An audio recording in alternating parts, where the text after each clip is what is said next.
Vou estar ensinando vocês aqui a usar o try no Python. O try basicamente pelo menos eu uso, para não dar erro no código. Então, para que serve o try? Para mim, é para tentar fazer algo. Caso não dê certo, não dê certo esse algo, o código continua rodando. Então, eu vou dar um exemplo aqui. Vou até tirar esse voto aqui, só para ver uma coisa. Esse voto e esse... Pronto, aí vamos lá. Isso aqui basicamente eu fiz a máquina de votar. Aí registro os votos. E aí vamos... tenho que apertar, por exemplo, o número que tem ali para dar certo. Então, por exemplo, se eu aperto 13 vai de Lula, se eu aperto 22 vai de Flávio. Ou qualquer um. Enfim. E aí, pode dar erro. Aí se dá erro aqui, o programa finalizou. Por que finalizou? Porque eu tentei rodar esse código. É como se tivesse uma tentativa. Aí rodou esse código. Caso dê erro, a gente vai para except. Except aqui é uma exceção. Aí o que faz nessa exceção? Roda o que tiver aqui. Aí eu coloquei pass. Esse pass é que tipo, tá bom, deu erro, vamos continuar, passa para outra. Aí como pra cá não tem mais nada, o código acaba. Vocês entenderam? Então aqui a gente tenta rodar o código. Vou tentar. Não deu certo. Aí eu coloquei accept. Aí como não deu certo, eu coloquei accept. Aí o que acontece na exceção? Eu poderia printar. Acontece que vai aparecer deu ruim, por exemplo. Aí deu ruim. Vamos ver o que acontece agora. Na exceção. Lembrando que é uma exceção. Aqui é voto nulo. Eu posso errar, mas se eu colocar uma letra, deu ruim. Aí o programa finaliza. Entenderam? Então esse accept serve para, caso o código não dê certo, ele roda ele. Ele dá uma exceção. Agora vamos apagar o except para ver o que acontece. Nem eu sei o que acontece. Vamos lá. Já deu ruim. Tem que ter o except. Então vamos lá. E aí, eu coloquei para rodar o voto novamente. Caso dê ruim. Deu pass e roda o voto novamente. Vamos colocar o voto novamente. Pronto. Roda o voto novamente. Esse aqui não é Jabá não, mas eu tô usando o PyDroid no celular. É de graça. Então, é isso, galera. O try serve para você tentar. Outra coisa. Por exemplo. Aqui não roda nada, né? Vamos apagar o nosso try. Você vai ver que o programa vai finalizar. Por que, galera? Porque aqui não tá rodando nada no código. Eu só coloquei um def aqui.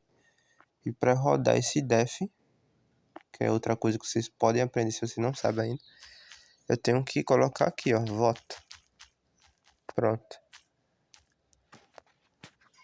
Aí, quando dá ruim... não dá ruim não, mas aqui roda voto. Agora se eu colocar o voto e errar agora, vamos lá. Vou errar, o programa vai finalizar, vai dar o bug. Por isso que eu coloco o try. E vejam só, o try, na primeira linha, é como se ele dissesse, vai rodar primeiro o try. Entenderam? Porque ele tá mais perto. Aqui, ó. Ele tá colado aqui. Então ele vai rodar primeiro o que tiver no try. Então, por exemplo, se no try tiver print de alguma coisa, ó lá.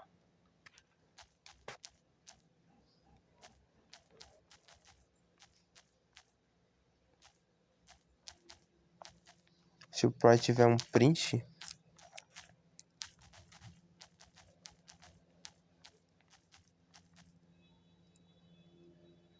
vai rodar primeiro o try, tá vendo? Porque o try é como se eu tivesse... O try é como se eu tivesse a função aqui, entenderam? É como se a própria função que está dentro do try tivesse aqui, ó, anterior a ele.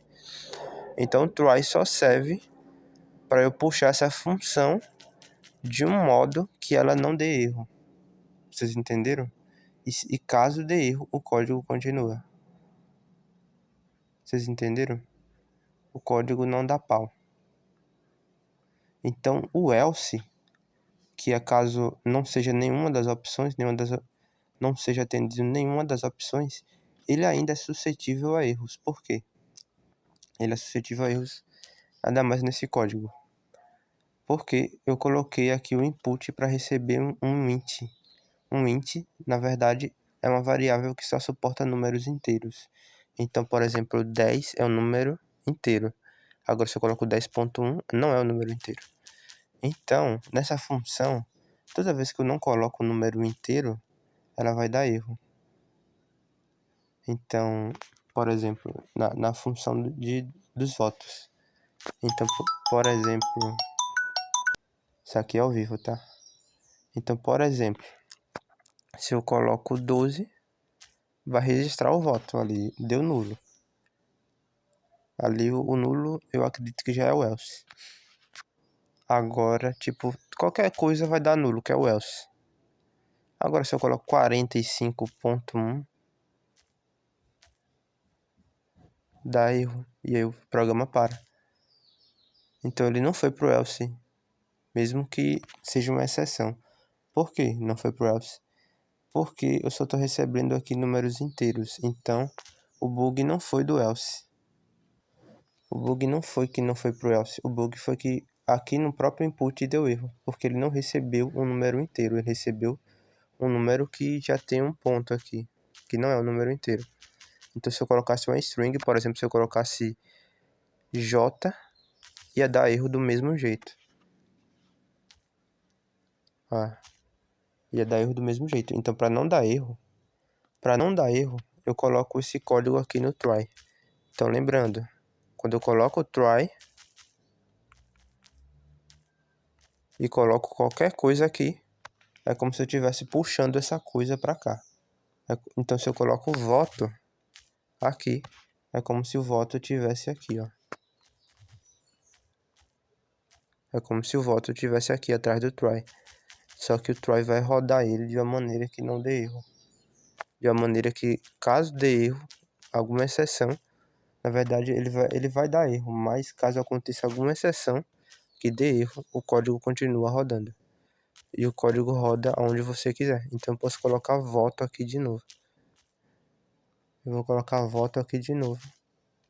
E aí, caso dê erro, o voto continua rodando, tá vendo?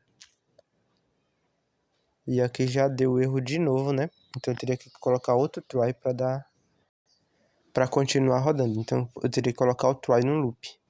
Então basicamente ou eu coloco, eu teria que colocar o try num loop. Então eu vou colocar aqui while loop. Por isso que as pessoas costumam colocar um while loop.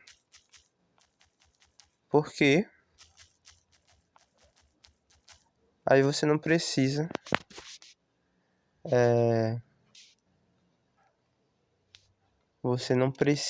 vamos dizer assim,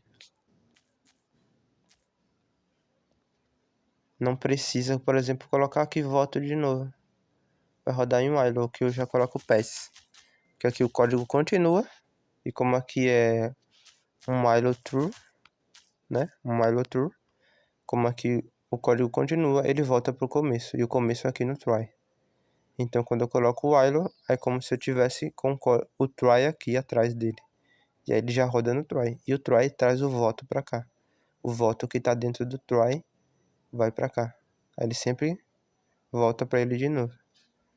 Então vamos lá de novo. Então eu coloco aqui o número que pega, Daciolo. 44, por exemplo. Voto registrado. Agora vamos colocar 45.2. Pronto, deu ruim. Aí continua. 34, de novo, voto registrado. Agora um erro de novo. Vamos ter um erro. J. Continua. J. Continua, tá vendo? Tá tudo em while.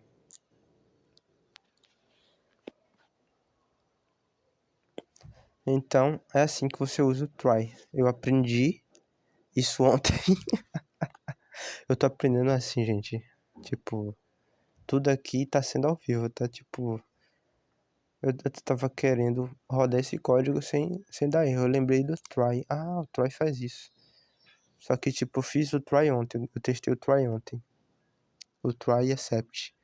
Então, eu já pensei, cara, então eu vou usar naquele código lá de voto. Porque tava dando ruim, o voto tava parando. Então, imagina uma máquina de votar que, tipo, dá ruim. Tipo, de repente para. Então é isso. Você coloca o while true. Depois coloca o try para o código continuar rodando infinitamente.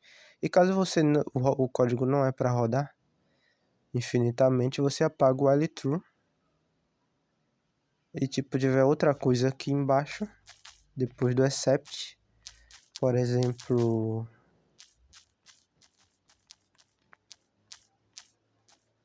escolha o nome do seu personagem. Vou colocar aqui tudo isso aqui em input. Tudo isso aqui em input. Então, caso o voto dê ruim, vou tirar o bicho, lembrando de ter que arrastar pra cá. Porque senão o voto fica aqui em cima, fica dentro dessa função. E aí não dá certo. Então a gente tem que arrastar o voto pra cá. O try, na verdade, né? Então, caso dê ruim, aqui no voto. Caso dê ruim,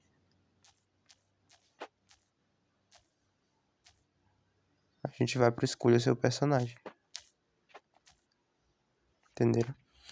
Então, o try serve tanto pra gente rodar o mesmo código infinitamente, tanto quanto se você quer passar para outra parte sem bugar. Para outra parte do código, continuar o código.